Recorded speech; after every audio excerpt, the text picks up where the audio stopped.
So, last summer, my Uncle Bob decided to shake things up and teach his parrot, Polly, how to play chess.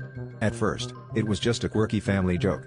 We'd gather around the table, watching Uncle Bob move pieces while Polly squawked random chess jargon she'd picked up. But one afternoon, Uncle Bob brought Polly to the local chess club just for kicks. To everyone's surprise, Polly started winning games, and not just by a feather, she was crushing seasoned players left and right. People came from miles to challenge her, and the club even crowned her their official champion. The whole town was buzzing with excitement, and Uncle Bob was on cloud nine, claiming he'd always known Polly was a bird of prey in disguise. One day, a reporter asked Polly for her secret, and she cheekily replied, "Well, I always wing it."